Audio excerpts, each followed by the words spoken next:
ये कहावत तो आपने सुनी ही होगी कि एक झूठ छिपाने के लिए 100 झूठ और बोलने पड़ते हैं।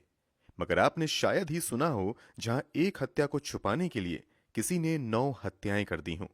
सुनकर थोड़ा अजीब लग सकता है, मगर ये पूरी तरह सच है। तेलंगाना काम करने गए बिहार के संजय कुमार को वहीं काम करने वाली रफीका नाम की महिला से प्यार होता है। मगर कुछ समय बाद ये प्यार एक ऐसे मोड़ पर पहुंच जाता है जहां एक के बाद एक 9 लाशें गिर जाती हैं। तो आखिर कैसे 9 लोगों की मौत हो जाती है? इन सब मौतों के पीछे किसका हाथ था और रफीका संजय की पूरी प्रेम कहानी क्या है?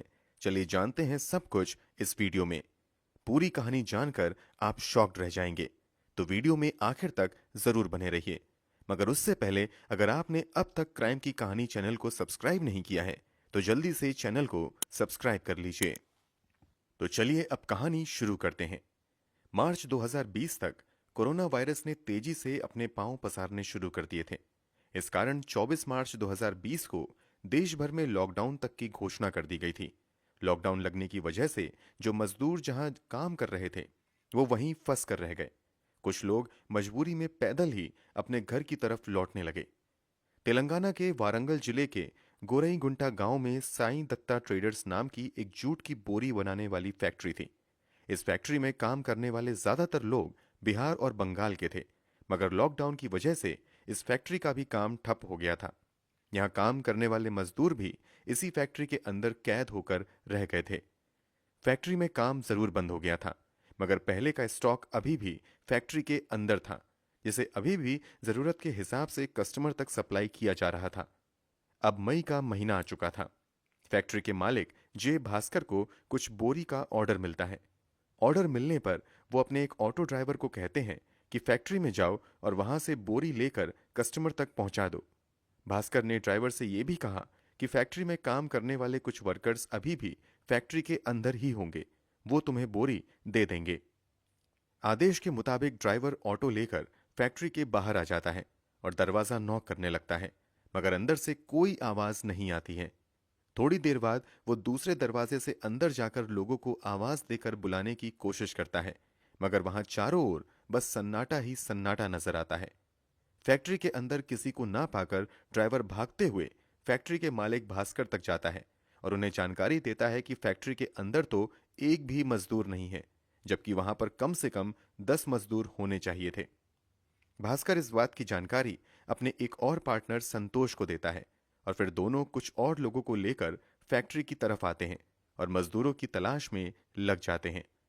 कई घंटे बीत जाते हैं, मगर मजदूरों का कोई भी अता पता नहीं चलता है। फिर भी सभी तलाश में लगे रहते हैं। अब लगभग दिन के 2 बज रहे थे। तभी कुछ लोग तलाशी के क्रम में फैक्ट्री से कुछ दूरी पर मौजूद एक कुएं तक पहुंचते हैं।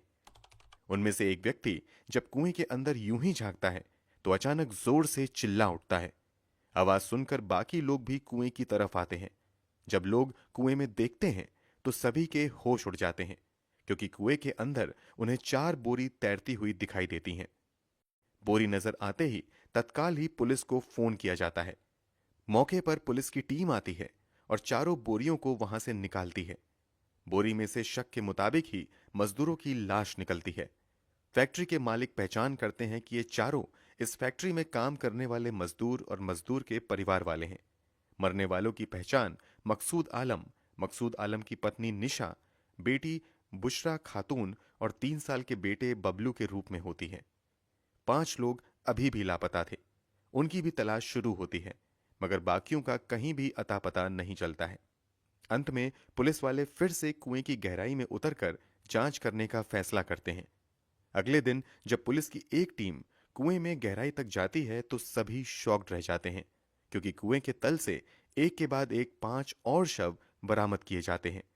मतलब इस एक कुएं से अब तक 9 शव निकाले जा चुके थे। इन पांचों की पहचान 20 साल के शाहबाज आलम, 18 साल के सुहेल, 30 साल के शकील, 22 साल के श्याम और श्रीराम के तौर पर होती है। एक साथ 9 लोगों की मौत की खबर से पूरे शहर में हंगामा मच जाता है। पुलिस प्रशासन भी हरकत में आकर तेजी से जांच शुरू करती है और यह समझने की कोशिश करते हैं कि आखिर इतनी बड़ी घटना को किसने अंजाम दिया। एक साथ 9 लोग आत्महत्या कर लें, यह बात गले से उतरने वाली नहीं थी। इसलिए हत्या के सटीक कारणों का पता लगाने के लिए शव का पोस्टमार्टम करवाने का फैसला किया जाता है। शुरुआती जांच में कहीं से भी ये संकेत नहीं मिलते हैं कि मरने वाले लोगों के साथ मारपीट की गई है या फिर इनके साथ कोई जबरदस्ती की गई हो। फिर भी आगे की जांच के लिए कुछ नमूने बड़ी लैब में भेज दिए जाते हैं। इधर पुलिस एक साथ 9 लोगों की मौत के कारणों का पता लगाने में जुट जाती है। काफी कोशिशों के बावजूद पुलिस को कहीं से कोई कामयाबी मिलती नजर नहीं आती है। लंबी जांच पड़ताल के बाद पुलिस बस इतना पता लगा पाती है कि 20 मई 2020 की रात फैक्ट्री में काम करने वाले मकसूद के छोटे बेटे शाहबाज का जन्मदिन मनाया गया था। इधर जब पोस्टमार्टम रिपोर्ट आती है तो उसमें कहा जाता है कि सभी की मौत 20 मई की रात 9:30 बजे से लेकर 21 मई की सुबह 5 बजे के बीच हुई होगी। अब पुलिस कड़ी जोड़ने लगती है कि संभवतः सभी की मौत इस बर्थडे पार्टी में हुई होगी। अब पुलिस अपनी जांच और तेज करती है तथा शक के आधार पर पूछताछ के लिए कुछ लोगों को हिरासत में भी लेती है, मगर कहीं से कामयाबी मिलती नजर नहीं आती है।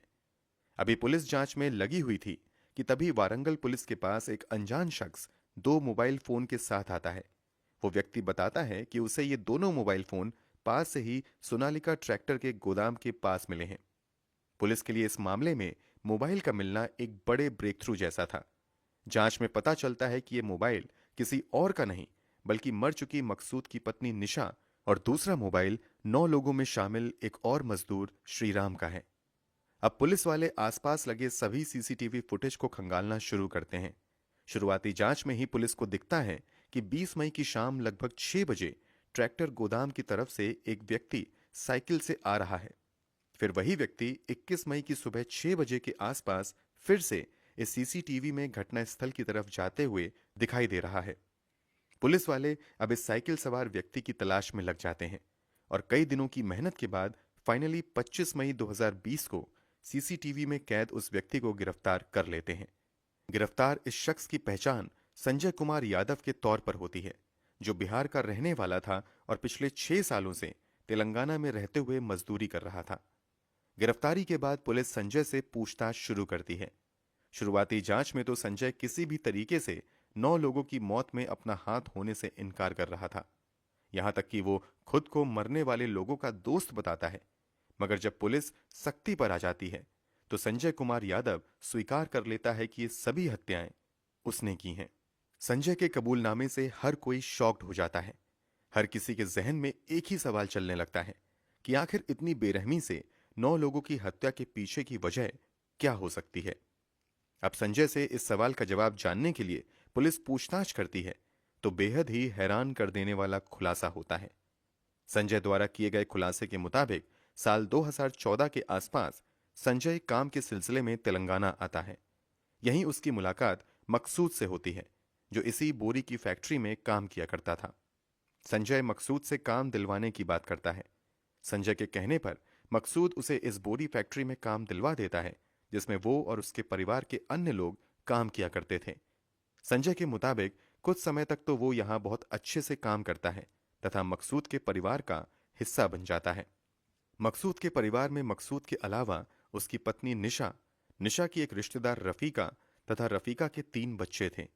रफीका का तलाक हो चुका था और वो बच्चों के साथ इसी फैक्ट्री में रहते हुए काम करती थीं तथा फैक्ट्री में काम करने वाले मजदूरों के लिए खाना बनाया करती थीं। यहीं काम करते हुए संजय और रफीका धीरे धीरे एक दूसरे के करीब आ जाते हैं, यहां तक कि दोनों एक दूसरे को दिल दे बैठते हैं। सच्चाई शायद इससे अलग थी, मगर रफीका यही समझती रहती है कि संजय भी उससे प्यार करता है। दोनों एक दूसरे के इतने करीब आ जाते हैं कि एक साथ ही रहने लगते हैं। कुछ समय तक तो रफीका और संजय खुशी खुशी एक दूसरे के साथ रहते हैं, मगर इन दोनों की रिश्तों में कड़वाहट तब आनी शुरू होने लगती है जब रफीका को शक होने लगता है कि अब संजय उसकी 16 साल की बेटी पर भी गंदी नजर रखने लगा है। इस बारे में जब रफीका संजय से बात करती है तो संजय कहता है कि ऐसा कुछ नहीं है, तुम्हारी बेटी मेरे लिए भी बेटी ही है। संजय के ऐसा कहने पर रफीका थोड़ी इत्मीनान जरूर होती है, मगर बीतते समय के साथ वो देखती है कि संजय अपनी हरकतों से बाज नहीं आता है। इस कारण अब रफीका संजय पर शादी करने के लिए दबाव बनाने लगती है। पहले तो संजय अलग अलग कारणों से शादी को टालता रहता है, मगर जब रफीका जिद करने लगती है तो संजय शादी के लिए मान जाता है। शादी से पहले रफीका संजय से कहती है कि शादी करने से पहले चलो मैं तुम्हें अपने माता पिता से मिलवाती हूं। रफीका के माता पिता बंगाल में रहते थे। सब कुछ तय होने के बाद 6 मार्च को संजय और रफीका पश्चिम बंगाल जाने वाले गरीब रथ ट्रेन में सवार हो जाते हैं। संजय के खुलासे के मुताबिक असल में संजय रफीका को पसंद नहीं करता था, बल्कि वो उसकी बेटी निशा को पसंद करने लगा था। मगर निशा तक जाने के लिए उसने रफीका का बस इस्तेमाल किया था। अब चूंकि रफीका शादी के लिए जिद करने लगी थी, इसलिए संजय रफीका को रास्ते से हटाने का प्लान बना लेता है। वो साजिश के तहत पश्चिम बंगाल जाने के लिए तैयार हो जाता है, मगर उसके मन में कुछ और ही चल रहा होता है। जैसे ही संजय और रफीका ट्रेन में बैठते हैं और ट्रेन कुछ दूर चलती है, संजय रफीका को छाछ पीने के लिए देता है। इस बात से अनजान कि छाछ में बेहोशी की दवा मिलाई हुई है, रफीका बड़े आराम से वो छाछ पी लेती है। मगर छाछ पीते ही वो बेहोश हो जाती है। रफीका के बेहोश होते ही रात के अंधेरे में संजय पहले तो दुपट्टे से रफीका का गला घोट देता है, और फिर जब ट्रेन आंध्र प्रदेश के वेस्ट गोदावरी जिले के तेदेपल्ली गुडेम पहुंचती है, तो यहां पर संजय रफीका को ट्रेन से धक्का दे देता है। अगले दिन रेलवे पुलिस रफीका की डेड बॉडी अपने कब्जे में लेकर पोस्टमार्टम करवाती है। रफीका की पहचान करवाने की भी कोशिश की जाती है, मगर रफीका की कहीं पहचान नहीं हो पाती है। इधर आगे संजय रफीका को ट्रेन से धक्का देने के बाद ट्रेन से उतर जाता है और वापस वारंगल वाली ट्रेन पकड़ लेता है। संजय वापस जब अकेले फैक्ट्री आता है, तो रफीका के तीनों बच्चे उससे अपनी मां के बारे में सवाल करने लगते हैं। इस पर संजय कहता है कि तुम्हारी मां तुम्हारे नाना नानी के घर यानी पश्चिम बंगाल में ही रुक गई है। इस पर मकसूद की पत्नी निशा रफीका को फोन करने की कोशिश करती है, मगर रफीका का फोन नहीं लगता है। इस पर निशा को संजय पर शक होने लगता है और वो अपने पति से इस बारे में बात करती है। अब मकसूद और निशा मिलकर संजय से रफीका के बारे में पूछने लगते हैं। रफीका के बारे में कुछ भी बताने की बजाय संजय चुपके से वहां से गायब हो जाता है। मगर लॉकडाउन की वजह से वो कई दिनों तक इधर उधर ही भटकते रहता है और फिर घूम फिर कर वापस 15 मई को वारंगल आ जाता है। यहां आने पर मकसूद और निशा एक बार फिर से संजय से रफीका के बारे में पूछते हैं और कहते हैं कि अगर तुमने कुछ भी नहीं बताया तो हम पुलिस में जाकर कंप्लेंट कर देंगे। क्योंकि संजय पहले ही रफीका को ट्रेन से फेंक चुका था, इसलिए उसे डर सताने लगता है कि अगर मकसूद और निशा पुलिस तक गए तो वो पकड़ा जाएगा। इसलिए अब संजय मकसूद और निशा को ही अपने रास्ते से हटाने का प्लान बनाने लगता है। अभी ये इन लोगों को खत्म करने के रास्ते ढूंढ ही रहा था कि संजय को पता चलता है कि 20 मई को मकसूद फैक्ट्री के अंदर ही अपने बेटे बबलू का जन्मदिन मनाने वाला है। इसी के बाद संजय मोबाइल पर नींद की गोलियों के बारे में सर्च करता है और फिर बाजार से बड़ी संख्या में नींद की गोली खरीद कर ले आता है। और फिर जब सभी लोग जन्मदिन का जश्न मनाने में बिजी रहते हैं, तभी संजय चुपके से किचन में जाकर दाल में एक साथ 60 नींद की गोलियां मिला देता है। लोगों को कुछ भी पता नहीं चलता है और सभी बड़े आराम से खाना खा लेते हैं, मगर खाना खाते ही सभी बेहोश हो जाते हैं। जब सभी लोग लगभग मौत के मुंह में पहुंच जाते हैं, तब संजय एक एक करके सभी को पहले बोरी में भरना शुरू करता है और फिर एक एक करके उन सभी को खींचकर पास में ही मौजूद पुराने कुएं में लाकर डाल देता है। पुलिस पूछताछ में संजय ये भी बताता है कि खाना खाने के बाद उनमें से कोई भी मरा नहीं था, बल्कि सभी की सांसें चल रही थीं। फिर भी उसने सभी को बोरी में डालकर मरने के लिए कुएं में फेंक दिया। मरने वालों में मकसूद के परिवार के 6 सदस्यों के अलावा बिहार का ही रहने वाला श्रीराम, श्याम तथा त्रिपुरा का शकील भी था, जो मकसूद के साथ ही फैक्ट्री में काम करता था। पुलिस जब और आगे जांच पड़ताल करती है, तो कई हैरान कर देने वाले खुलासे होते हैं। जैसे रफीका को शक होने लगा था कि संजय उसकी बेटी के करीब जाने लगा है। रफीका का यह शक पुलिस जांच में सही साबित होता है। दरअसल पुलिस जब संजय के मोबाइल की जांच पड़ताल करती है, तो खुलासा होता है कि वास्तव में संजय ने रफीका की 16 साल की बेटी की इज्जत लूटी थी और बजाते मोबाइल में भी रिकॉर्ड किया था। इन सभी खुलासे के बाद संजय पर पॉस्को एक्ट के तहत भी मामला दर्ज किया जाता है। इसके अलावा उस पर कुल 10 लोगों की हत्या का भी मुकदमा दर्ज होता है। लंबे समय तक मामले की सुनवाई चलती रहती है और फाइनली 2023 में एक निचली अदालत द्वारा संजय को धारा 302, 380 और 354 सी के तहत दोषी करार दिया जाता है और उसे मौत की सजा सुनाई जाती है। निचली अदालत ने भले ही संजय को फांसी की सजा दे दी हो, मगर संजय के पास ऊपरी अदालत में अपील करने का रास्ता खुला हुआ है। फिलहाल संजय जेल में बंद है। दोस्तों, वैसे तो अपराधी को सजा देने का अधिकार अदालत को होता है और संजय को भी वही सजा मिलेगी जो हमारी अदालत द्वारा तय किया जाएगा। मगर आपके अनुसार संजय को क्या सजा मिलनी चाहिए? कमेंट बॉक्स में जरूर बताएं। हमारी मेहनत पसंद आई हो तो इस वीडियो को लाइक और शेयर करें।